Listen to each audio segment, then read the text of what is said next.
첫 번째 프린트물을 보겠습니다. 프린트물을 보면 길을 떠나다 1번 신앙의 순례의 길을 떠나는 이유에 대해서 말씀을 드렸어요. 이것이 제일 중요합니다. 우리가 신앙생활을 하는 이유가 뭔지를 점검해 보셔야 돼요. 내가 왜 신앙생활을 하지? 내가 왜 예수님 믿지? 저번에 한번 말씀을 드렸어요. 기독교인들 대상으로 조사를 했습니다. 당신은 왜 신앙생활을 합니까? 왜 교회 나갑니까? 왜 기독교를 선택했습니까? 첫 번째 이유가 뭐라고 그랬어요? 마음의 평안을 얻기 위해서. 그러면 안 돼요. 마음의 평안을 얻기 위해서 신앙생활 하신 분들은요, 중간에 다 포기합니다. 왜요? 신앙생활 하다 보면 때로는 마음의 평안을 잃어버릴 때가 있어요. 그러면 뭐라고 얘기합니까? 내가 왜 마음의 평안을 얻기 위해서 내가 교회에 나오는데, 왜 내 마음의 평안을 잃어버리는데 내가 왜 교회에 나와? 교회를 떠나죠. 이 철로역정을 보면요, 마음의 평안을 얻기 위해서, 자기의 행복을 얻기 위해서 그렇게 출발한 순례자들은 다 중간에 낙오합니다. 중요한 것이 신앙의 이유, 왜 내가 신앙생활 하는지, 예수님 믿는지. 첫 번째 1번이 뭡니까? 하나님의 말씀을 통한 영적인 자각이에요. 이제 화면을 보겠습니다. 책 보겠습니다. 자, 여러분, 제가 다 이렇게 밑줄도 다 거놨어요. 23페이지를 펴보시기 바랍니다. 초록색으로 제가 친구 부분을 이제 같이 이제 보면서 볼 텐데요. 글씨가 안 보이죠? 보입니까? 안 보입니까? 안 보이죠? 그래서 여러분 위치를 파악하라고 먼저 이렇게 띄우고, 그 다음에 자, 이제 보입니까? 네. 더 잘 보이나요? 네. 이제 이 정도면 보입니까? 뒤에? 안 보이시는 분들은 이제 앞으로 오시면 돼요. 뒤에 앉으셔가지고 안 보입니다 그러지 마시고 그 뒤에 있는 학생이 선생님 칠판에 글씨가 안 보여, 그럼 앞으로 와. 나 앞으로 안 오고 막 뒤에서 안 보인다고 그러고, 안 보이신 1.0 이하 되신 분들은 이제 앞으로 중간 앞으로 다 오시기 바랍니다. 이제 더 이상 이거보다 더 안 키워요. 됐습니까? 지금도 옮기세요. 앞으로 오세요. 안 보이시는 분들 보이세요? 네, 그래요. 자, 여기서 보면은요, 가운데 여러분 갖고 있는 책과 또 화면에 보여 있는 내용을 보면서 보겠습니다. 여러분들 책 읽어 다 오셨죠? 잘 읽어 오셨죠? 읽고 여러분 밑줄도 그으셨죠? 네, 한번 비교해 보세요. 저는 이렇게 다 적었어요. 초록색입니다. 한 남자가, 제가 몇째 줄입니다 말 안 할게요. 줄을 다 거놨기 때문에 초록색으로 보시고 여러분 책 보시기 바랍니다. 한 남자가 자신의 집을 등진 채 손에 책 한 권을 들고, 이 책은 뭘까요? 성경책이죠. 등에 무거운 짐을 지고, 등에 무거운 짐은 뭡니까? 죄의 짐이죠. 죄의 짐을 지고 있는 모습을 보았다. 그는 책을 읽기 시작했다. 자, 성경을 읽는데 읽는 내내 흐느껴 울며 몸을 떨더니 더 이상 참을 수 없었는지 급기야 큰 소리로 울부짖으며 외쳤다. 이제 나는 어찌해야 합니까? 하나님 말씀을 통해서 영적인 자각이 생긴 거예요. 그래서 다시 한번 프린트물 보십시오. 이제 책과 프린트물 같이 보는데요, 프린트물 보면은 시편 119편 105절, 주의 말씀은 내 발의 등이요 내 길의 빛이니이다. 철로역정을 보면요, 계속해서 이 책이 나옵니다. 등장하죠. 어려울 때마다 책을 통해서 힘을 얻죠. 그리고 어떻게 해야 될지 모를 때 이 책을 통해서 갈 바를 알게 됩니다. 여러분, 성경책은요, 우리가 순례의 여정, 신앙의 여정 가는 데 있어서 가장 중요한 것이 하나님 말씀이에요. 왜냐하면 하나님 말씀은 내 발의 등이요 내 길의 빛입니다. 빛. 그래서 신앙의 여정을 볼 수 있는 그 부분이에요. 여기서 하나님 말씀을 통해서 영적인 자각을 깨닫는 게 중요해요. 이곳이 없는 분들이 있어요. 그냥 교회를 나와도 그냥 나오시는 분들은 순례의 여정을 갈 수가 없습니다. 그래서 제일 중요한 부분이 오늘인데, 영적인 자각입니다. 영적인 자각이 뭡니까? 내가 죽을 수밖에 없는 죄인이구나. 하나님의 심판에 대한 두려움, 이 부분이 있는 거예요. 디모데후서 프린트물입니다. 디모데후서 3장 15절, 어렸을 때부터 성경을 알았나니 성경은 능히 너로 하여금 그리스도 예수 안에 있는 믿음으로 말미암아 구원에 이르는 지혜가 있게 하느니라. 하나님의 말씀은 구원에 이르는 지혜가 있다라고 했어요. 제가 수요사 강의를 좀 빨리 합니다. 왜 빨리 하냐면 내용이 많아서 그래요. 한 챕터를 끝내야 되기 때문에. 아니면 1시간 반 할 수 없잖아요. 1시간 반 해도 괜찮습니까? 그렇게 대답하시는 분도 계시지만 대다수는 원치 않으니까 말을 빨리 할 테니까 목사님 말을 너무 빨리 해서 못 알아듣겠어요 하지 마시고 집중해서 들으시면 되겠어요? 못 들으시면 집에 가서 또 들으세요. 영상으로. 구원에 이르는 지혜가 있다고 그러는데, 그럼 구원에 이르는 지혜가 뭘까요? 이 지혜는요, 내가 죄인이라는 사실을 깨닫는 게 지혜예요. 내가 하나님의 심판을 받을 수밖에 없다는 지혜예요. 그리고 예수님만이 나의 유일한 구원자라는 그 지혜, 믿음의 지혜, 이것이 성경에 있는 거죠. 두 번째 프린트물 보면요, 프린트물 두 번째 보시면 영적인 근심입니다. 내가 어떻게 해야 구원을 받을 수 있을까? 고린도후서 7장 10절이에요. 프린트물. 하나님의 뜻대로 하는 근심은 후회할 것이 없는 구원에 이르게 하는 회개를 이루는 것이요, 세상 근심은 사망을 이루는 것이니라. 근심해야 돼요. 근데 근심하지 않으면 구원을 받을 수 없어요. 이 근심은 뭡니까? 야, 내가 이렇게 해서 구원받을 수 있을까? 내가 이렇게 해서 천국 갈 수 있을까? 정말 내가 하나님의 자녀가 맞나? 나 지옥 갈 것 같은데, 나 하나님의 심판받을 것 같은데, 이것이 있어야 돼요. 이 근심이 없으면 예수님께 나아가지도 않고 순례의 여정을 갈 수가 없어요.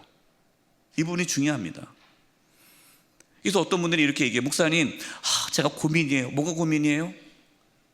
내가 정말 예수님을 잘 믿고 있는가? 이게 고민이에요. 이게 건강한 겁니다. 이런 고민이 하나도 없어요. 그냥 어떻게 하면 내가 우리 아이들 잘 살까? 어떻게 하면 내가 이 땅에서 잘 살까? 그냥 내 인생의 문제만 고민하지 자기의 어떤 신앙의 영적인 상태에 대한 고민이 없어요. 그분은 순례의 길을 떠나지 못합니다. 그러니까 순례의 길을 떠나는 그 동기가 뭐냐면 영적인 고민이 있어야 돼요. 근심이 있어야 돼요. 이 부분이 이 크리스찬, 이 주인공을 순례의 길을 떠나도록 하는 동기가 됐다라는 거예요. 그래서 여러분 밑에 보면요, 그러잖아요. 이제 가족들에게 얘기하면 화면 보여주십시오. 그 화면 책이요. 밑에 보면은 가족들한테 얘기합니다. 나는 지금 내 몸을 짓누르는 것, 보이십니까? 확인했어요? 이 부분이요. 예. 나는 지금 내 몸을 짓누르는 이 무거운 짐 때문에 마음이 너무 괴롭단다. 가족들한테 얘기하는 거예요. 근데 가족들은 아무런 문제가 없어요. 아니, 좀 잘 살고 있는데 뭐가 문제야? 근데 나는 너무 괴로운 거예요. 그래서 밑에 시편 38편 4절이죠. 뇌 제약이 내 머리에 넘쳐서 무거운 짐 같은 내가 감당할 수 없나이다. 또 사도행전 22장 37절이 밑에요. 그들이 이 말을 듣고 마음에 찔려 베드로와 다른 사도들에게 물으되 형제들아 우리가 어찌할꼬. 이러한 영적인 자각이 근심이 있어야 된다는 거죠. 자, 24페이지 책을 보겠습니다. 24페이지 보면요, 그 중간에 이 부분이에요. 예. 가족들은 여전히 냉담한 태도를 보였다. 그를 비웃거나 야단쳤으면 때로는 완전히 무시하기도 했다. 우리가 처음 예수님 믿을 때 주변에서는 무시할 수 있어요. 저도 처음 예수 믿을 때 미쳤다고 그랬고, 그랬단 말이에요. 다 이해를 못해요. 여기서 중요한 게 어느 날입니다. 어느 날 그는 늘 그랬듯이 들판을 산책하며 책을 읽고 있었다. 성경책이죠. 그러니까 이게 이제 우리가 신앙을 시작하는 데 있어서요, 성경이 참 중요한 게 내가 어떻게 구원을 받을 수 있을까 막 이러한 고민을 하다가 책을 읽으면서 갑자기 크게 낙심하 예전과 같이 울부짖게 되었다. 내가 어떻게 해야 구원을 받을 수 있단 말인가? 구원에 대한 갈망. 여러분 프린트 세 번째입니다. 프린트 세 번째 보시면 화면을요, 저를 안 비춰줘도 되고요, 계속 책만 비춰줘도 됩니다. 프린트 보면 구원에 대한 갈망이잖아요. 사도행전 16장 31절 그들을 데리고 내가 나아가 이르되 선생들이 내가 어떻게 하여야 구원을 받으리까 하거늘 이르되 주 예수를 믿으라 그리하면 너와 내 집이 구원을 받으리라 하고. 우리가 예수님을 믿는 이유, 신앙생활하는 이유는요, 구원 때문이에요. 단지 마음의 평안을 얻기 위해서가 아닙니다. 내가 마음이 괴로워도 힘들어도 끝까지 믿음의 길을 걸어가야 하는 이유는 그 길만이 유일한 구원의 길이기 때문에 그래요. 그렇기 때문에 여러분, 신앙생활하다가 삐져도, 마음의 상처가 돼도, 누가 뭐라고 해도 우리는 예수님을 떠날 수가 없어요. 왜요? 오직 예수님만이 구원자이시기 때문에. 어떻게 해야 내가 구원을 받을 수 있을까? 이 구원에 대한 갈망입니다. 저는 우리 모든 성도님들이 구원에 대한 갈망이 있기를 바라요. 그냥 뭐 살다 가는 거지 뭐 천국이야, 죽어봐야 알지. 여러분, 그분은 안 돼요. 그분은 신앙의 여정 갈 수가 없어요. 우리는 반드시 구원을 받아야 됩니다. 천국 가야 돼요. 이럴 때 누구를 만납니까? 여기 밑에 나오죠.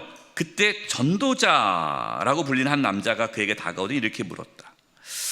전도자가 나옵니다. 이 전도자는, 많은 이제 이 책을 연구하는 사람들은 이 존 버년에게 전도자는 아마도 제가 써놨어요. 여기 패드퍼드 세인트 존 교회, 처음 이제 이 존 버년이 다녔던 교회예요.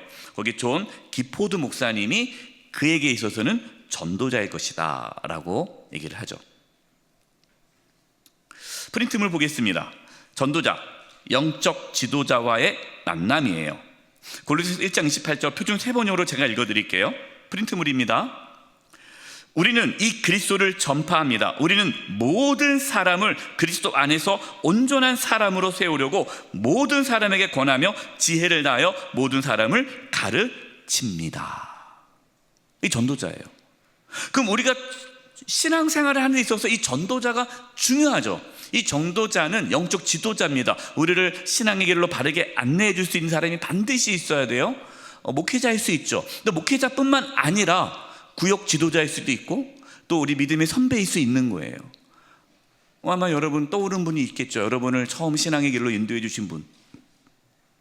단지 교회 나와 그걸 넘어서 신앙의 여정을 걸어가는 데 있어서 끊임없이 도와주는 분, 이분이 전도자. 그럼 우리는 전도자가 우리에게 필요하지만 또 우리가 누가 돼야 돼요? 우리가 전도자가 돼야 돼요. 우리를 통해서 우리의 가족들이 예수님을 만나고 신앙의 여정을 걸어갈 수 있도록 우리가 전도자 역할을 해줘야 된다는 거예요. 그래서 이번에 우리가 공동체 회복의 날 4월 30일 4월 20일이죠. 4월 20일 공동체 회복의 날, 그날 우리가 힘쓰는 것은, 그 공동체 회복의 날을 하는 이유가 바로 우리가 전도자로서 이 일을 하는 거예요. 그렇지 않으면 그냥 혼자 신앙생활 하다가 그냥 흐지부지 돼버리는 거예요. 존 버년이 전도자를 만나지 않았다면 신앙의 여정을 갈 수가 없죠. 이것처럼 여러분, 모든 사람은요 다 전도자가 있어야 돼요. 영적 지도자가 있어야 돼요. 저도 그랬고요. 지금도 저에게 영적 지도자가 있죠. 저의 영적 지도자는 물론 우리 예수님은 당연히 기본적이고요, 또 믿음의 선배들, 신진 선배들이 있고, 또 책을 통해서 어떻게 보면 존 버년이 우리에게 있어서는 또 영적 지도자, 전도자가 되겠죠. 이 책을 통해서.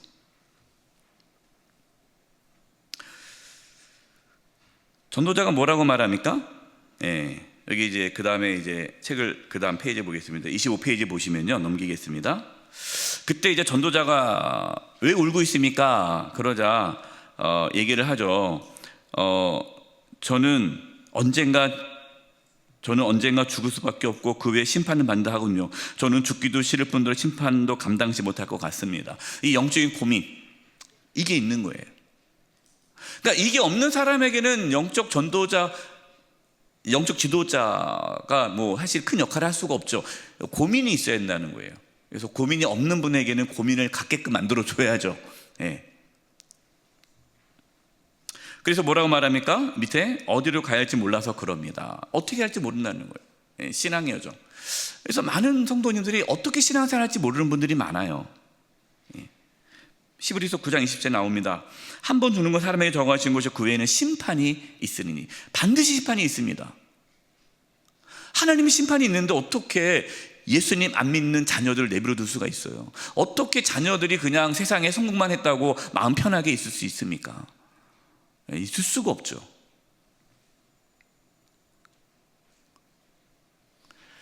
그럼 넘기겠습니다. 26페이지 책이에요. 저 화면 안 비춰줘도 돼요. 뭐 저 얼굴 보고 싶으신 분들은 별로 없을 것 같고요. 네, 이 책을 봐야죠. 네. 네. 이제 어떻게 할지 모르겠습니다. 그러니까 전도자가 이렇게 얘기하죠. 저기 좁은 문이 보입니까? 안 보이는데요? 그러니까 저 밝게 빛나는 빛이 보입니까? 네. 저 빛을 바라보면서 앞쪽으로 곧장 가세요. 그러면 좁은 문이 나타날 거예요. 그 좁은 문을 뭐 하라는 거예요? 두드리면 당신이 무엇을 하게 될지 알게 될 것입니다 라는 겁니다.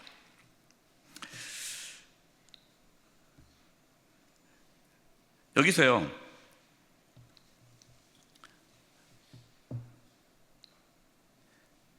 그는 손가락으로 귀를 틀어막고 막은 채, 이 그는 누굴까요? 주인공이죠. 크리스찬이 이제 저 좁은 문을 향해서 가는데 귀를 막는 거예요. 네. 그러면서 생명, 영원한 생명. 여러분, 이것이 우리가 신앙생활하는 이유예요.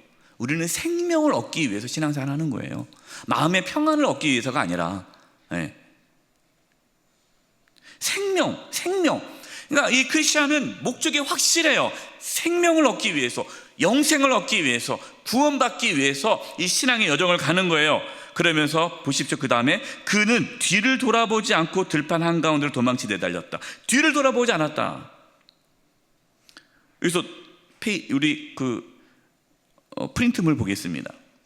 3번 좁은 문을 향하라 했는데 롯의 아내를 기억하라 했잖아요. 예수님께서 말씀했어요. 롯의 처를 기억하라. 롯의 아내가 어떻게 했습니까? 소돔과 고모라가 멸망당할 때 뒤를 돌아보지 말라고 했는데 뒤돌아봤잖아요.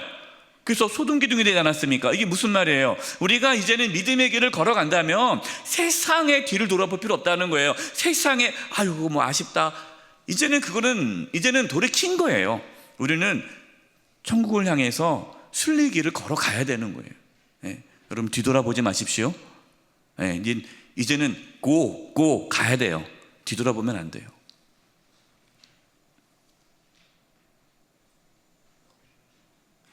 난 넘기겠습니다. 27페이지. 자, 여기 들어가기 전에 27페이지 들어가기 전에 프린트물 보겠습니다. 2번 좁은 문을 향하라. 2번 자기를 부인하고 예수님을 따르라. 누가복음 14장 26절 27절. 무릇 내게 오는 자가 자기 부모와 처자와 형제와 자매와 더욱이 자기 목숨까지 미워하지 아니하면 능히 내 제자가 되지 못하고 누구든지 자기 십자가를 지고 나를 따르지 않는 자도 능히 내 제자가 되지 못하리라. 이 크리스찬 주인공이요, 순례길을 떠날 때 가족을 떠나지 않습니까? 가족을 떠나잖아요. 가족들이 붙잡지만 떠나요. 이게 뭘 보여주냐면 우리가 예수 그리스도를 따른다라는 것은요, 이제 모든 것을 다 내려놓는 거예요. 이 결단이 있어야 돼요. 예수님을 믿는다는 것은요, 대가를 지불해야 돼요. 대가. 이것에 대한 확실한 본인이 뜻을 정하지 않으면 신앙생활 하다가 다 중간에 포기합니다. 네, 다 포기해요. 회개가 뭘까요? 회개라는 것은 돌이킴이 회개예요. 지금 이 크리스찬이 멸망의 도시에 있었잖아요. 멸망의 도시에서 돌이켜서 이제 좁은 문, 예수 그리스도 구원의 문으로 향해서 가는 게 회개예요. 그 방향이 바뀐 게 회개예요. 돌이키면 안 되는 거예요. 그 방향대로 가는 거예요. 그때 어떠한 일이 있어도 돌이키지 않는 거예요. 심지어 죽는 한이 있더라도. 그래서 우리는 목숨 걸고 그 길을 가야 됩니다. 목숨 걸고. 그러니까 죽을 각오를 하고 이 예수님 믿는 거예요. 그렇지 않으면 신앙의 여정을 다 완수 못합니다. 네. 목숨 걸고. 왜 목숨을 걸까요? 영생이 있으니까. 영원한 생명이 있으니까 목숨 거는 거예요. 근데 마음의 평안을 얻기 위해서 교회 다니시는 분들은 목숨 안 걸겠죠. 왜요? 마음의 평안보다 목숨이 더 중요하잖아요. 그리고 이 땅에서 뭔가 성공하고 뭔가 잘 되기를 바라는 마음에서 신앙생활 하시는 분들은 그렇게까지 포기하지 못해요. 왜냐하면 그들은 처음부터가 그게 목적이었기 때문에, 그냥 이 땅에서 잘 먹고 잘 사는 게 신앙의 목적이었기 때문에 그것을 포기하면서까지 예수님을 믿으라고 하면 믿을 수가 없는 거죠. 그래서 출발이 중요하다는 거예요. 신앙의 이유, 우리는 생명, 영생, 구원을 얻기 위해 그 길을 가는 거예요. 그 대가를 지불하라. 네. 대가를 지불할 준비가 됐습니까? 여러분 다 내려놓고 정말 예수님만 따를 준비가 됐습니까? 네. 그렇게 딱 결단하고 시작하는 거예요, 신앙생활은요. 네. 그래도 중간중간에 왔다 갔다 하는데 그렇지 않고 시작하면요, 중간에 다 빠져나가요. 다 빠져나가. 네. 가다가 이제 누구를 만납니까? 누가 찾아왔어요? 예. 27페이지, 고집과 변덕이 찾아왔어요. 이 사람이 누구를 왜 찾아왔냐면, 이 크리스찬, 이 주인공을 집으로 데려가기 위해서 그 자기네 고향에서 두 사람이 온 거예요. 그래서 고집과 이 변덕이 와가지고, 야, 우리 집에 가자라고 얘기합니다. 근데 이제 나는 떠나지 않겠다는 거죠. 왜냐하면 나는 이제는 구원의 길을 가야 한다는 거예요. 멸망의 도시에 살 수 없다라고 얘기해요. 그러자 고집이 뭐라고 말합니까? 무슨 소리요? 내 사랑하는 친구들과 보금자리를 다 버리고 떠나자는 말이요? 이해가 안 되는 거예요. 아니, 그걸 다 포기하고 신앙생활 한다고? 미친 거 아니야? 이 고집은 뭡니까? 이 고집이란 단어는 자기의 생각에 딱 잡혀 있는 거죠. 크리스천이 뭐라고 말합니까? 지금 떠나야 할 건 지금 제가 찾고자 하는 즐거움에 비하면 아무것도 아닙니다. 지금 내가 버리고 떠나야 할 거, 내가 지금 다 가족을 버리고 뭐 다 버리고, 여러분 또 오늘 말씀 듣고 은혜 받아서 또 집 나오지 마세요.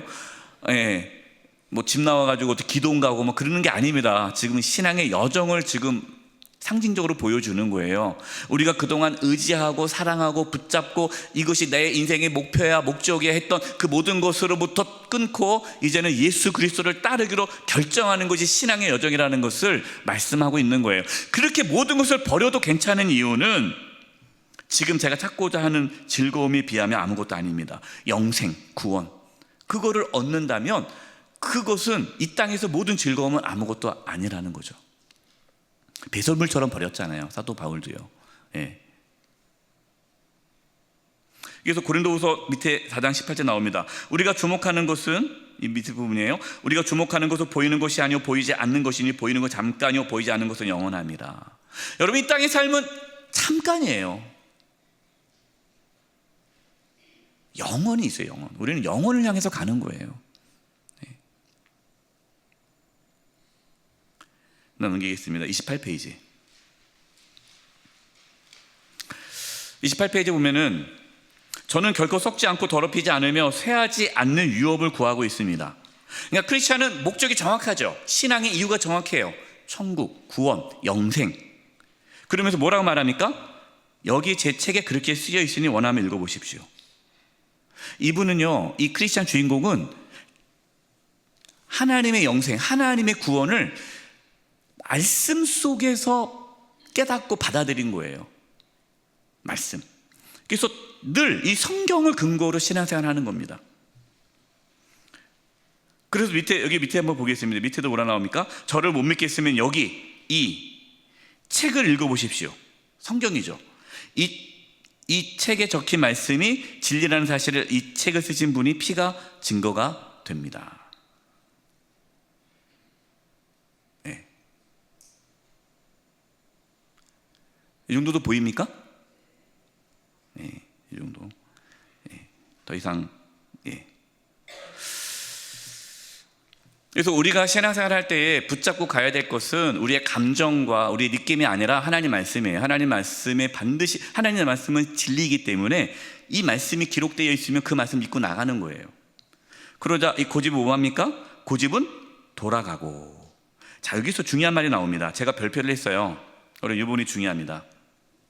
크리스천이 왜 이가 돌아갔느냐, 이 고집이 왜 돌아갔느냐, 이 부분이에요. 네, 이 부분.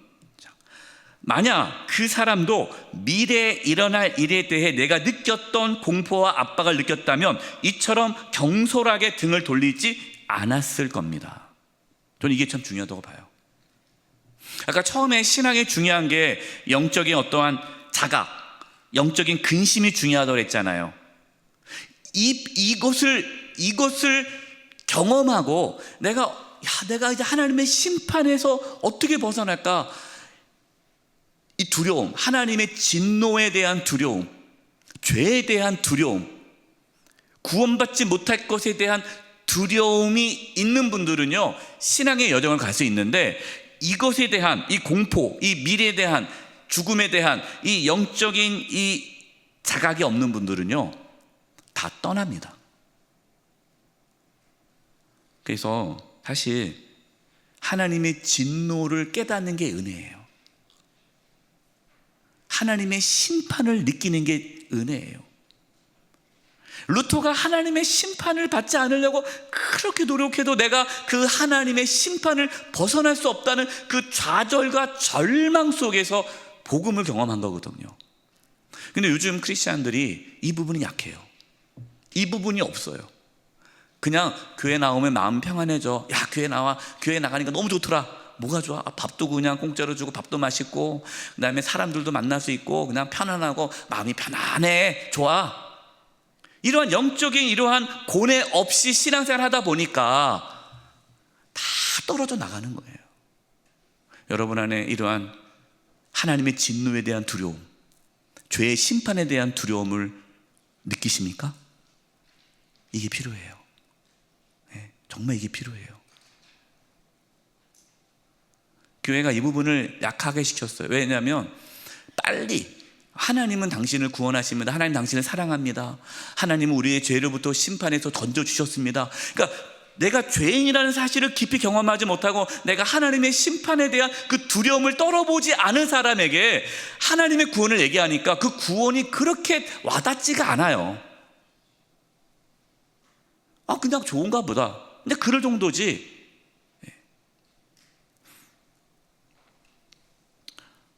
저와 여러분이 이 고집처럼 살아가지 않기를 바라고, 정말 하나님의 심판에 대한 두려움을 갖기를 바라요. 하나님의 심판에 대한 두려움이 있으면요, 우리가 함부로 말과 행동을 할 수 없어요. 네. 어떻게 말과 행동을 함부로 합니까? 하나님 두려운데. 네. 일단 보겠습니다. 고집은 떠나갔어요. 자, 프린트물 보겠습니다. 프린트물, 고집과 변덕. 1번 고집이 있어요. 프린트물입니다. 하나님의 말씀을 거부하며 자신의 생각이 옳다고 주장하죠. 신앙의 길을 가는 것이 어리석다고 말을 합니다. 비유를 본다면 땅에 떨어지는 씨앗 비유에 길가에 떨어진 씨앗이 있어요. 마태복음 13장 19절입니다. 아무나 천국 말씀을 두고 깨닫지 못할 때에는 악한 자가 와서 그 마음에 뿌려진 것을 빼앗나니 이는 곧 길가에 뿌려진 자요. 이 고집은요, 길가에 뿌려진 상태라는 거. 길가예요, 길가. 그러니까 마음이 딱딱하게 굳어가지고 하나님 말씀이 들어가진 않고 튕겨나가죠. 이 고집스러운 분들이 있잖아요. 우리가 복음을 전하거나 예수님을 전해도 이 고집스러운 분들이 있거든요. 받아들이지 않아요. 이런 분들은 영적인 고민도 없어요. 네, 그냥 끝까지 그냥 마음의 평안을 얻기 위해서 가는 거예요. 그래서 아무리 설 공부하자고 해도 설 공부 안 해요. 네, 그냥 주일 한 번 예배. 왜? 나는 그 정도로 괜찮아. 나는 더 이상 고민할 것도 없고 피곤하게 하고, 그냥 예수 믿는 거 피곤하게 예수 믿고 싶지 않고 그냥 교회는 다니고, 이 정도. 이분은 고집이에요.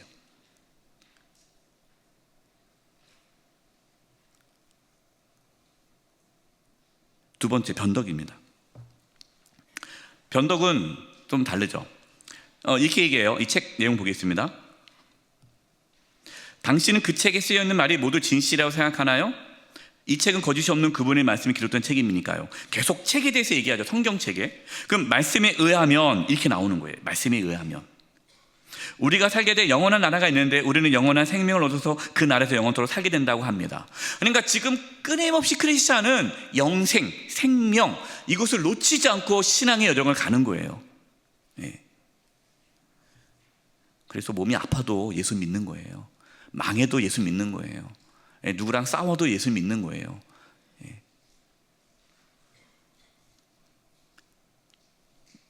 넘기겠습니다.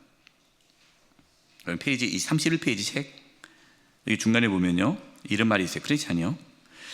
그 나라의 통치자이신 하나님께서 이 책에, 여기 나오죠, 이 책에 성경의 책에 구체적인 방법을 기록하셨습니다. 우리가 진정으로 하나님 나라를 사모하면 그분은 우리에게 값없이 주겠다고 하셨습니다. 그러니까 이 크리스찬은 아직 구원의 확신, 경험은 없지만 말씀을 통해서 하나님의 나라를 사모하면 하나님께서 우리에게 값없이 주겠다라는 이 말씀을 붙잡고 신앙의 길을 걸어가는 거예요. 네. 근데 여기서요, 이제 여기 보면은, 자, 서둘러 가다가 그만 둘 다 깊은 늪에 빠지고 말았다. 그 늪의 이름은 절망의 늪이었다. 페이지 32페이지 보세요. 32페이지 책.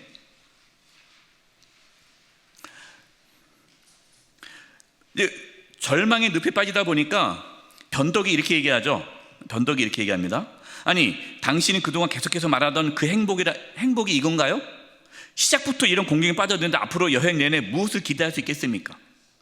그러니까 이 변덕은요, 뭐가 없었습니까? 변덕도 고뇌가 없었잖아요. 고뇌.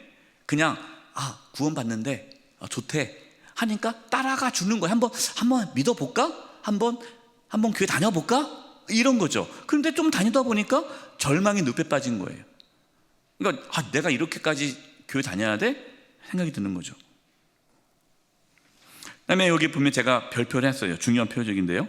변덕은 필사적으로 늪에서 나오려고 애쓰더니 여기서 중요한 게 그의 집과 가까운 쪽으로 기어 올라갔다. 네. 여러분, 지금 집과 반대로 가야 되잖아요. 회개라는 것은 돌이킨 거잖아요. 그러면 이제는 내가 고난이 있든 뭐가 있든 천국을 향해서 가야 되는데 이 변덕은 집을 향해서 기어 올라가는 거예요. 돌아가겠다는 거죠. 방향이 중요합니다. 방향. 여러분, 신앙은 방향이에요. 어떤 사람은 고난과 역경과 환난을 만났을 때 하나님께 나아가는 사람이 있고요, 어떤 사람은 세상으로 나아가는 사람이 있어요. 여러분, 하나님께로 나아가시기 바랍니다. 하나님.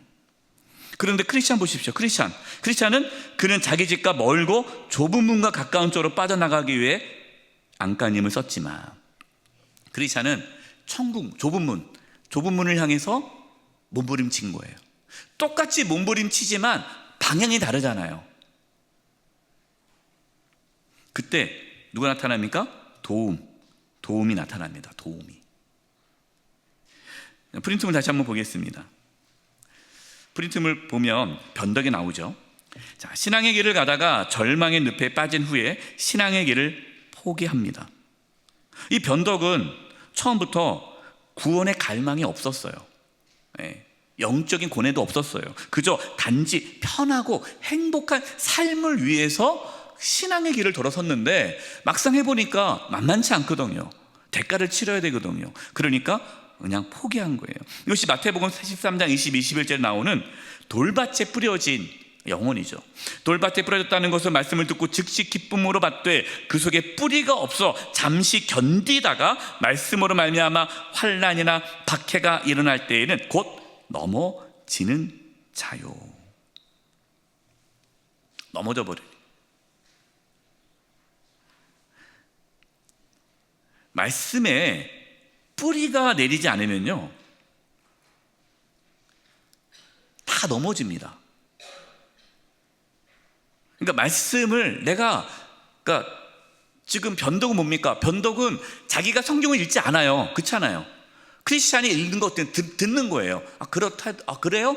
그런가 보다. 근데 크리스찬은 본인이 성경을 읽잖아요. 우리 신앙생활은요, 다른 사람의 말에 그냥 듣고 가면 안 돼요. 내가 하나님 말씀을 읽어야 되고, 내가 하나님 말씀을 경험해야 되고, 내가 영적인 고뇌를 해야 되고, 내가 신앙의 길을 가는 거예요. 그냥 남 따라가면 안 돼요. 남 따라가면 이 번덕처럼 다 떠나갑니다. 어떤 분들은 자기는 부인 치맛자락 갖고 천국 올라가겠다는데 못 올라가요. 그렇게 돼서. 당신은 열심히 수요 상경회 해. 나는 안 해도 돼. 그분은 변덕. 이렇게 말하니까 또 가가지고 수요 사경회 안 하는 사람 변덕이야 라고 말하지 마세요. 그럴 가능성이 있다는 거지. 도움이 나타납니다. 도움이 뭐라고 말합니까? 왜 디딤돌을 찾지 않으셨나요? 크리스찬이 이렇게 얘기해요. 밑에요. 두려움이 밀려온 바람에 가까운 길로 가려다가 그만 여기에 빠져버렸습니다. 예. 디딤돌을 찾지 않았다. 자, 여기서 이제 크리스찬이 얘기해요. 아니 왜 절망의 늪을 만듭니까? 절망의 늪을 만들지 말아야지. 그런데 이 도움이 이렇게 얘기해요. 여러분, 여기서 도움은 하나님의 도움입니다. 하나님의 도움을 이 사람으로 의인화한 거예요. 그 이유가 뭡니까? 이 절망의 늪을 메우려고 했지만 메울 수가 없었어요. 그 이유가 여기 나오죠. 예. 죄인들이 자신의 잃어버린 영혼의 상태를 깨달을 때면 절망과 함께 수많은 두려움과 의심이 생기는데 그것들이 이곳에 모두 모이게 됩니다. 그러니까 절망의 늪은 뭐냐면요, 우리가 신앙생활을 하면서 내가 죽을 수밖에 없는 죄인이라는 깨달음이 좋긴 좋은데 그것이 구원의 길로 가지 못하고 그냥 절망으로 끝나는 사람들이 있단 말이에요. 의심하기도 하고 두려워하기도 하고 그냥 여기에 매몰려가 여기에 그냥 파묻혀서 더 이상의 신앙의 길을 가지 못하는 분들이 있어요. 이제 이런 분들이 가끔 계세요. 목사님, 저 이제 교회 못 다니겠습니다. 왜 못 다닙니까? 제가 죄를 너무 많이 지어서 저 같은 자는 하나님께서 구원하지 않으실 것 같아요. 이분이 절망의 늪에 빠진 거죠. 당연히 우리는 구원 못 받는데 자기 자신에 대한 너무 이제 디프레스 해가지고 다운돼가지고 의심과 절망 가운데 헤어나지 못하는 분들이 있어요. 네. 그럴 때는 도움이 필요하죠. 근데 둘 중에 하나입니다. 세상으로 돌아가는 사람은 하나님의 도움을 경험하지 못하죠. 그러나 그 가운데 하나님을 찾는 자는 도움을 경험한다는 거예요. 그래서 밑에 시편 나오죠. 예, 시편 40편 2절. 나를 기가 막힌 웅덩이의 수렁에서 끌어올리시고 내 발을 반석 위에 두사 내 걸음을 견고하게 하셨도다. 여러분, 우리는 신앙의 길을 걷어가다가 빠질 수 있어요. 절망의 늪에 빠질 수 있습니다. 그럼 걱정하지 마세요. 하나님 우리의 도움이세요. 우리를 늘 건져주십니다. 우리는 그걸 믿고 가는 거예요. 그러면 34페이지 보겠습니다. 34페이지 책. 일단 좁은 문으로 들어서면 길이 아주 좋습니다. 이 부분이 딱 나와요. 이 좁은 문으로 들어간다는 것은 예수님을 믿게 되면, 지금 아직은 크리스찬은 예수님을 못 만났어요. 예수님 아직 인격적으로 못 만났다는 거예요. 예수님을 인격적으로 만나지 않은 상태에 지금 영적인 고뇌가 있는 이 상태예요. 이때는요, 신앙생활이 힘듭니다. 아직 예수님을 못 만났기 때문에. 그러나 그 과정이 필요하죠. 예. 그때 이제 누가 나타납니까? 세속 현자씨와 육욕의 정책이라는 도시가 나옵니다.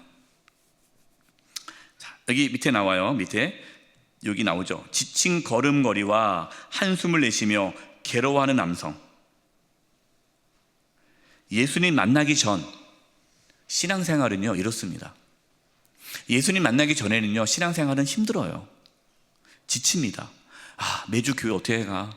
어떻게 성경을 읽어? 기도도 해야 돼? 이렇게 신앙생활 한다는 건 힘들 텐데 부담으로 다가오고. 그러니까 예수님 믿기 전에는요 신앙생활이 힘든 게 당연해요.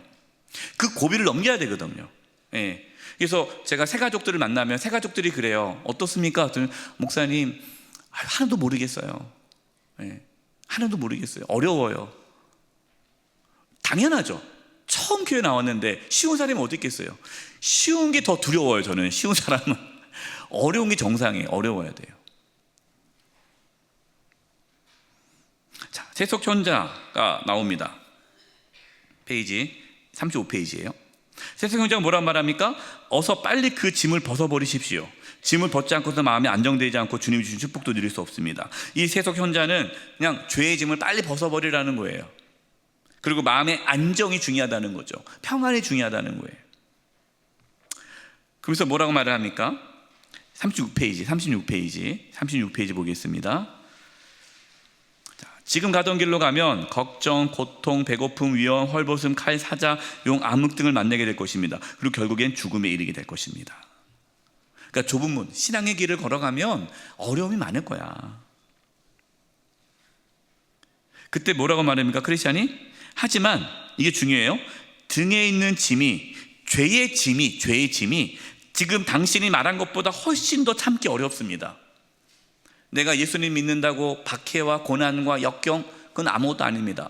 내 죄의 짐에 비하면 나는 죄의 짐이 더 무겁습니다. 하나님의 심판, 진노가 더 두렵습니다 라는 고백이죠. 그래서 나는 이 죄의 짐을 벗을 수만 있다면, 내가 영생을 얻을 수만 있다면, 내가 구원을 받을 수 있다면 그 어떠한 것도 감당할 수 있습니다 라는 고백을 하죠.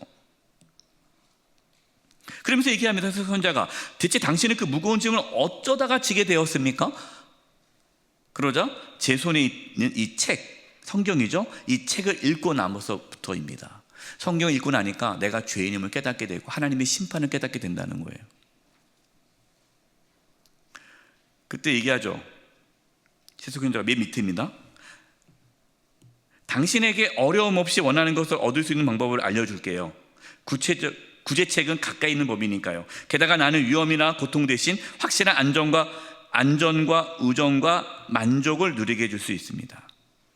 이 세속현자는 예수 그리스도를 통해서 구원을 받는 것이 아니라, 세속현자는 그냥 우리의 일반적인 도덕적, 윤리적 삶을 통해서 나는 괜찮은 사람이야 라고 생각하게 만들어서 죄책감에서 벗어나게 해준다는 거예요. 아이, 당신 괜찮아. 아이, 그 정도면 훌륭해. 당신 같은 사람 없어. 이제 죄책감 갖지 마. 괜찮아. 당신이 천국 못 가면 누가 가겠어? 괜찮아. 당신 착하게 살잖아. 그러면 돼. 예의 있게 도덕적으로 윤리적으로만 살면 돼. 여러분, 이것이 세속현자의 말이라는 거예요.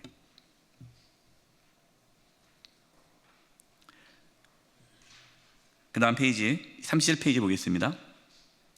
자, 세속현자가 말하는 거예요. 도둑이라는 마을이 있는데 거기 율법이라는 사람이 있다는 거예요. 그분은 당신처럼 어깨에 무거운 짐을 진 사람의 그것을 벗을 수 있도록 돕고 있습니다. 또 예의라는 그 아들이 있어요. 그래서 뭐라 말하면 정직한 이웃들과 함께 서로 신뢰하며 화목하게 지낼 수 있습니다. 유토피아죠. 예. 그러니까 인간이 선한 그러한 의지를 가지고 우리 안에서 착하게만 살면 행복한 삶을 살 수 있다. 그래서 이런 분들이 있어요. 아유, 교회 좋죠. 뭐 교회 가면 다 좋은 말씀 듣지 않겠어요? 뭐 누가 나쁜 말씀 하겠어요? 아유, 저도 그래서 안 해보고 교회 가라고 해요. 교회 가야 좀 뭔가 좋은 사람 되지 않겠어요? 그러니까 교회를, 신앙생활을 그냥 좋은 사람, 훌륭한 사람, 인격적인 사람, 그냥 그렇게 되기 위해서 교회에 나오는 사람도 있어요. 그분은 세속현자, 도덕천에 살고 있는 거죠. 근데 보십시오. 맨 밑입니다. 결국 크리스찬은 방향을 바꿔 율법에게 도움을 청하러 갔다. 좁은 문을 향해서 가야 되는데 방향을 바꿨어요. 율법으로 가는 거예요. 율법. 그런데 여기 나옵니다. 그러나 언덕 가까이 이르러 보니 그 언덕은 굉장히 높고 가팔랐다. 막상 가보니까 너무 높은 거예요. 오를 수 없는 산이라는 거예요. 그 다음 페이지예요. 38페이지 위에. 등에 짊어진 짐도 원래 가던 길에 있을 때보다 더 무겁게 느껴졌다. 죄의 짐이 더 무겁게 느껴졌다는 거예요. 뭐냐면요, 이건 제대로 죄의 짐을 지고 간 사람들은 느끼는 거죠. 내가 말씀대로 살고 내가 정말 착하게 하나님 말씀대로 100% 순종하며 살 수 있겠다고 생각했는데 막상 살아보니까 안 되는 거예요. 더 힘든 거예요. 그래서 그는 그 자리에서 진땀을 흘리며 두려움에 몸을 떨고 있었다. 그리고 세속현자 씨의 충고를 따른 것을 후회하기 시작했다. 아, 내가 율법으로는 구원을 받을 수 없구나. 그때 나는 전도자가 그에게 다가오고 있는 것을 보았다. 또 전도자가 딱 나타나죠. 여러분, 이렇게 우리가 신앙이 딴 데로 헷갈릴 때, 엉뚱한 길로 갈 때 전도자가 나타나가지고 신앙을 바른 길로 잡아줘야 된다는 거예요. 전도자한테 지금 뭐 하고 있습니까? 여기서 막 혼나죠. 그래서 이러고 했더니 하면 안 된다라고 얘기를 합니다. 자, 그러면서 이제 39페이지. 이 세속현자가 이런 얘기했다는 거죠. 그가 더 쉽고 빠른 길로 보여주겠다고 했습니다. 그 다음에 곧 제 짐을 벗게 될 것이라고 희망을 가지고 말입니다. 하지만 이곳에 와서 언덕을 보고는 위험할까 두려움을 거친 것입니다. 이제 어떻게 할지 모르겠습니다. 막상 내가 그렇게 율법적으로 살아가려고 해봤지만 내가 할 수 없음을 깨닫게 되었습니다. 이제 나 어떻게 해야 됩니까? 전도자가 뭐라고 말합니까? 제가 하나님 말씀을 당신에게 보여주겠습니다. 또 하나님 말씀이 신앙의 기준으로 삼죠. 그러면서 이렇게 얘기합니다. 히브리서. 자, 이 부분인데요. 자, 우리 프린트물 보겠습니다. 프린트물 5번 세속 현자 도덕 마을이에요. 율법과 예의가 무거운 짐을 벗도록 해준다고 했지만 실제로 율법으로는 죄의 짐을 벗지 못하죠. 넘기겠습니다. 전도자가 만났어요. 전도자가 말씀을 보여줬죠. 그 말씀이 뭡니까? 히브리서 10장 32, 39절 말씀이에요. 그 중에 한 부분을 한 거죠. 제가 표준 세 번을 읽어드리겠습니다.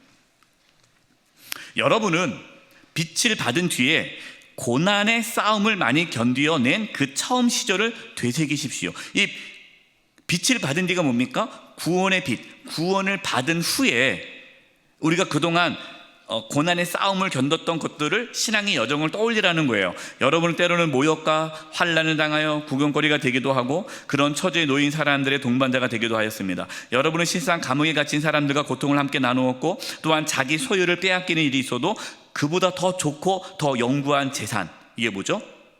영생, 구원, 천국이죠. 이것이 있다는 것을 알고 그 일을 기쁘게 당하였습니다. 환난 당한 거죠. 35절 그러므로 여러분의 확신을 버리지 마십시오. 이 확신이 뭡니까?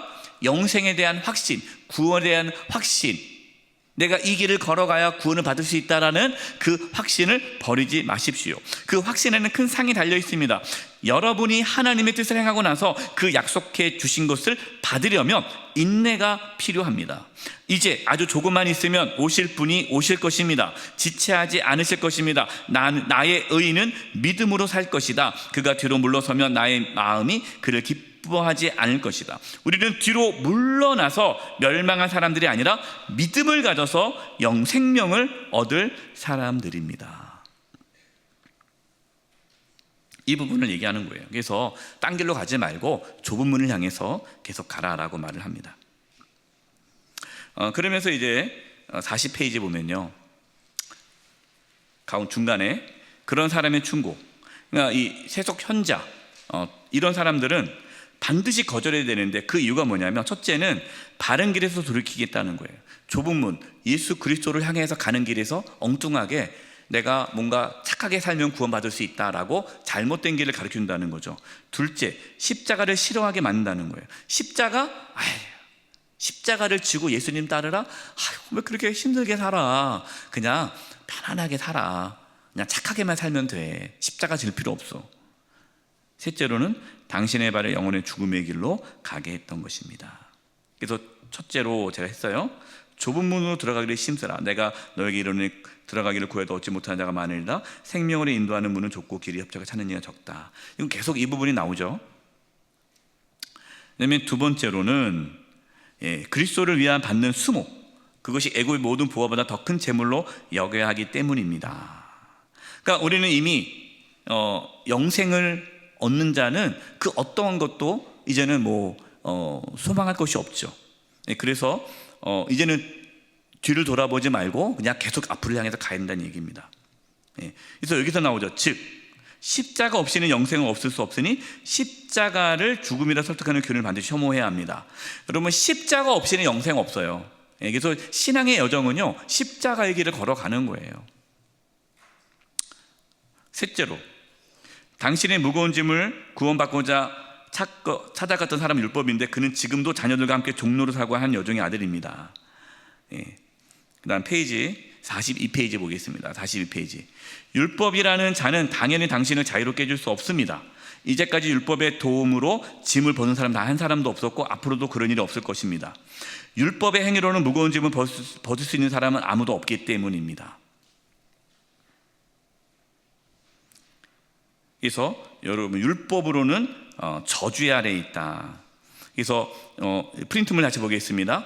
율법은 저주 아래 있게 함이라고 했죠. 갈라디아서 3장 10절부터 11, 13 읽어보면요, 율법은 저주 아래에 있는 거예요. 왜냐하면 저주라는 것은 율법으로는 구원을 받을 수 없죠. 우리가 율법을 아무리 지켜도 죄인이기 때문에 그 율법으로는 하나님의 심판을 받을 수밖에 없다라는 거죠. 그래서 우리가 구원받는 것은 우리의 행위가 아니라 오직 예수 그리스도를 믿음으로 구원을 받는다. 그러려면 좁은 문, 예수 그리스도를 향하는 문, 예수님을 향해서 가는 좁은 문을 향해서 가야 한다라는 부분입니다. 그래서 다음 페이지, 책 43페이지 보겠습니다. 그래서 이제 전도자가 얘기하죠. 저 좁은 문을 향해서 가라. 그래서 크리스찬은 서둘러 걸었다. 길에서 만나는 사람과 대화를 나누지 않았다. 누구도 누군가 무엇을 물어봐 대꾸하지 않았다. 이제는 다른 말 듣지 않고 그냥 오직 예수 그리스도를 향해서 가는 거예요. 예. 그때 도착했어요. 좁은 문을 도착했습니다. 예, 좁은 문을 도착했어요. 근데 문이 뭐라고 써 있습니까? 두드리는 이에게 열릴 것이니. 두드려야 돼요. 근데 누가 두드려야 됩니까? 내가 두드려야 돼요. 내가. 예. 여러분, 구원은요 그냥 저절로 그냥 가만히 있으면 되는 게 아닙니다. 구해야 돼요. 예. 두드려야 돼요. 예수님을 찾아야 돼요. 그랬더니 문을 두드리면서 이렇게 외쳤어요. 제가 지금 들어가도 될까요? 저는 들어갈 자격이 없는 쓸모없는 존재지만 안에 계신 분이 저를 불쌍히 여겨 받아주실 수 있는지요? 여러분, 이것이 우리가 예수님께 나아가는 자세입니다. 우리는 구원받을 자격이 없어요. 그저 예수님이 나를 불쌍히 여겨주시기를 그것만 바라보고 예수님께 나아가는 거죠. 자격이 없는 겁니다. 그때 누가 나타납니까? 예, 선의가 나타나죠. 그 다음 페이지예요. 44페이지 책. 선의가 나타납니다. 그러면서 선의가 어디서 왔습니까? 왜 어떻게 왔습니까? 했더니 저는 무거운 짐을 진 불쌍한 죄인입니다. 죄인이라는 고백을 하죠. 저를 돌려보내실 수 있을까요? 선의. 여러분, 이 good will이라는 것은요, good will, 선한 의지. 이 will이라는 건 의지라는 뜻이잖아요. 이 선한 의지는 뭡니까? 하나님께서 우리를 구원하고자 하시는 의지예요. 하나님은 우리를 구원하기로 작정하셨죠. 절대 포기하지 않습니다. 이 선의, 이 굿 윌이 우리를 구원해 주는 거예요. 그러니까 우리가 구원받는 게요, 우리가 착하게 살아서 구원받는 것이 아니라 하나님의 구원의 의지, 우리를 구원하고자 하는 하나님의 의지로 우리가 구원받았음을 믿으시기 바랍니다. 이게 은혜죠. 복음. 그래서 다시 프린트물 보겠습니다. 두드림. 에베소서 2장 8절이에요. 표준 세 번 읽어드리겠습니다. 여러분은 믿음으로 말미암아 은혜를 구원받았습니다. 이것은 여러분이 난 것이 아니요 하나님의 선물입니다. 히터 지금 다 껐죠? 뒤에도 다 껐죠? 예.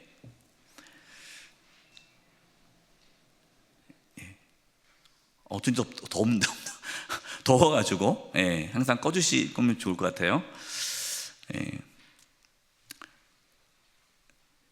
여러분은 믿음으로 말미암아 은혜로 구원을 받았습니다. 이것은 여러분이 한 것이 아니 하나님의 선물입니다. 구원은 하나님의 선물이지만 내가 구해야 한다 하는 거예요. 바쁘지만 그래도 얘기를 해야 될 것 같아서요.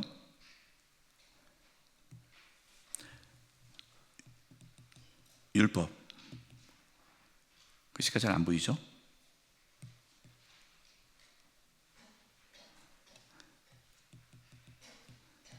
보이십니까?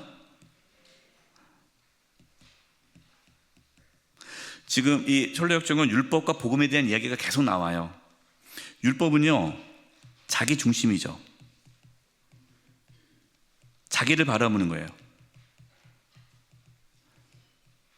내가 이렇게 하니까 구원받을 수 있겠지. 이 율법이에요. 복음은요, 하나님 중심이에요. 누구를 바라봅니까? 하나님을 바라봄이죠. 그래서 하나님을 바라봄이라는 것은 성부, 성자, 성령을 다 얘기하는 거죠. 율법은요, 행위. 누구 행위입니까? 내 행위, 내가 행함으로 구원을 받는다는 생각이에요. 그러나 복음은요, 믿음이죠. 예수님께서 나의 구원자라는 것을 믿음으로 구원을 받는 거예요. 자, 이 행위는요, 중요한 게 뭡니까? 내가 행한 것. 하나님, 제가요 하나님을 위해서 이것도 했고 저것도 했고 저것도 했어요. 이거를 막 내세우는 사람이에요. 이거는 율법적인 신앙이에요. 구원 못 받습니다. 믿음은요, 누가 행한 거예요? 주님이 행한 것. 내가 행한 것이 아니에요. 주님이 행한 것. 하나님께서 예수님을 보내주시고 예수님이 나의 죄를 대신 짊어지고 십자가에서 피 흘려 죽으시고 부활하시고 주님이 하신 것, 행한 것, 이것을 바라보는 게 복음이에요. 그래서 율법은 신의 산이죠. 신의 산. 복음은요, 갈보리 산이에요. 우리가 율법적인 신앙을 계속 가려는 그런 유혹이 있습니다. 우리는 그렇게 되면 자꾸만 다른 사람을 판단하고 정죄해요. 신앙생활 하시는 분들 중에 그런 분들이 있어요. 뭐 다른 사람은 비난하고 정죄하고 어떻게 저렇게 예수 믿어 막 하는데, 그 뭡니까? 왜 저렇게 믿어? 나같이 믿어야지. 자기가 행한 것을 은연히 나타내는 거예요. 그래서 교만한 분들의 특징이 율법적인 신앙이 있습니다. 예. 그러나 복음적인 신앙은요, 하나님 중심적이에요. 주님이 행한 것만 나타납니다. 나는 죽을 수밖에 없는 죄인이에요. 그래서 정말 이상하게 신앙생활 하신 분 보면은 불쌍히 여기고, 하나님 저분에게도 은혜를 주셔서 저와 같이 예수님 믿고 구원받게 달라고 기도하겠죠. 겸손할 수밖에 없습니다. 여러분, 이것이 부분이고요. 그다음에 두 번째, 선의. 아까 말씀드렸어요. 선의는 하나님의 보호하심을 얘기해 준 거고, 율법으로 구원을 받을 수 없다라는 부분을 얘기해 준 겁니다. 자, 이제 마지막 부분으로 가는데요. 선의,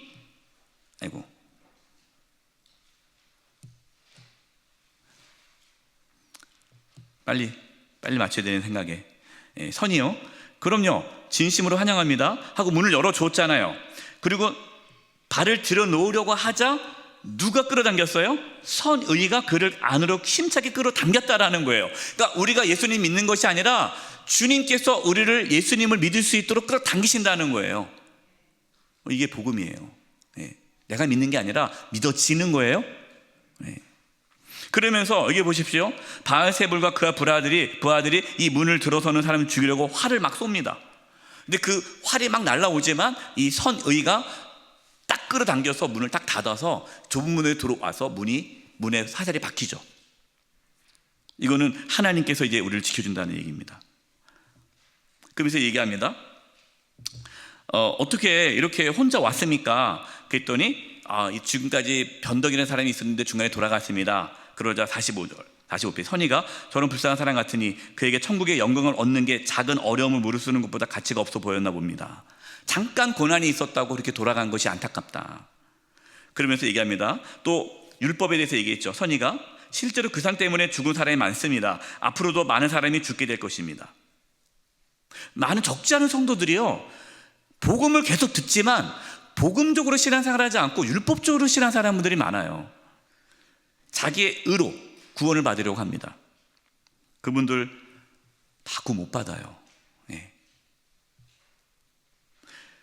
그래서 어떻게 됐습니까? 그러자 제가 크리스찬이 얘기하는 거, 전도자를 다시 만나게 되었습니다. 영적 지도자의 필요성이죠. 그분을 거기서 만난 것이 정말 하나님의 은혜였습니다. 우리가 신앙의 여정에서 잘못된 길을 걸어갔을 때 그러한 하나님께서 전도자, 영적 지도자를 붙여준다는 거예요. 우리는 누구도 이리로 돌아오는 것을 막지 않습니다. 여기 오기 전에는 행한 일이 무엇이든 아무도 쫓아내지 않습니다. 당신이 어떠한 삶을 살았든지 간에 예수 그리스도를 만나며 구원을 받는다라는 것이죠. 그러면서 좁은 길만 가십시오. 선의는 크리스찬에게 구원받는 장소까지 그 짐을 가야 하며 그곳에 이르면 저절로 짐이 벗어질 거라 말합니다. 이게 중요합니다. 그 죄의 짐을 지고 가라는 거예요. 어디까지? 예수 그리스도 앞에까지. 그러면 예수님 만나면 그 짐이 자연스럽게 벗겨질 거라는 거예요. 혼자 막 벗으려고 하지 말고 예수 그리스도에 의해서 그 짐이 벗겨질 때까지 주님께 나아가라라는 거예요. 그 다음에 선의가 조금 가면 해석자의 집이 나올 텐데 그 문을 두들기면 이제 그 해석자가 당신을 안내할 것입니다 라고 얘기하면, 이것이 다음 주의 내용이 해석자의 집에 대한 내용입니다. 자, 길을 떠나며 묵상하며, 제가 이렇게 글을 정리해 봤어요. 프린트물입니다. 하나님의 말씀은 영적인 눈을 열어 자신의 영적인 상황을 보게 합니다. 하나님의 말씀은 우리를 바른 신앙의 길로 안내하며 구원에 이르게 합니다. 자신이 하나님의 말씀의 은혜를 경험해야 합니다. 신앙은 흉내낼 수 없어요. 누가 은혜 받은 거 그냥 듣고 그런가 보다 그러면 안 되고요. 여러분이 스스로 하나님 말씀을 읽고 말씀을 여러분이 듣고 말씀 속에서 은혜를 경험해야 된다는 거예요. 스스로 신앙의 길을 가야 합니다. 율법적인 신앙에 현혹되지 않도록 복음을 붙잡아야 합니다. 자신의 마음의 평안보다 참된 구원을 갈망해야 합니다. 우리가 구원을 받을 만한 자격이 없지만 하나님의 은혜를 바라고 믿으며 구원을 구해야 합니다. 예수님을 만나기까지 계속해서 구원의 은혜를 간구하며 정직하게 믿음의 길을 가야 합니다. 여러분, 예수님 만나지 않았는데 예수님 만난 척하면 안 돼요. 그럼 구원 못 받아요. 예수님 만난 척하지 마세요. 예수님 만날 때까지 여러분 끝까지 예수님께 나아가야 돼요. 그래서 너무 빨리 예수님을 믿고 구원을 받으려고 하지 말아야 합니다. 이 말은 무슨 말이냐면요, 너무 빨리 예수님 믿는다는 게 영적인 고민 없이 나 예수 믿어, 그냥 쉽게 나 예수 믿어, 나 천국 갈 수 있어, 이렇게 쉽게 하지 말라는 거예요. 왜? 그러면 변덕처럼 이게 제대로 신앙생활을 할 수가 없어요. 영적인 고뇌를 가져야 한다는 거예요. 그러면서 우리의 신앙의 여정에는 영적 지도자가 필요하다는 겁니다. 신앙의 순례의 길은 결코 쉽지가 않아요. 그러나 하나님께서 우리가 끝까지 신앙의 순례의 길을 갈 수 있도록 지켜주시고 인도하실 것입니다. 신앙의 순례의 길을 걷는 저와 여러분을 진심으로 응원하고 축복합니다. 기도하겠습니다. 하나님 아버지, 저희들이 신앙의 여정의 길을 보면서 우리 자신의 신앙을 점검합니다. 하나님, 저희들 변덕, 고집, 또 율법에 살고 있는 사람들처럼 신앙생활 하지 않게 해주시고 예수 그리스도를 향하여 바르게 신앙의 여정을 갈 수 있도록 도와주시옵소서. 예수님의 이름으로 기도드리오며 지금은 우리 주 예수 그리스도의 은혜와 하나님 아버지의 그 크신 사랑하심과 성령님의 교통하심과 충만하심이 신앙의 여정을 걸어가는 우리 사랑하는 성도님들 한 영혼 한 영혼을 위해 이제부터 영원토록 함께하옵시기를 간절히 축원하옵나이다. 아멘.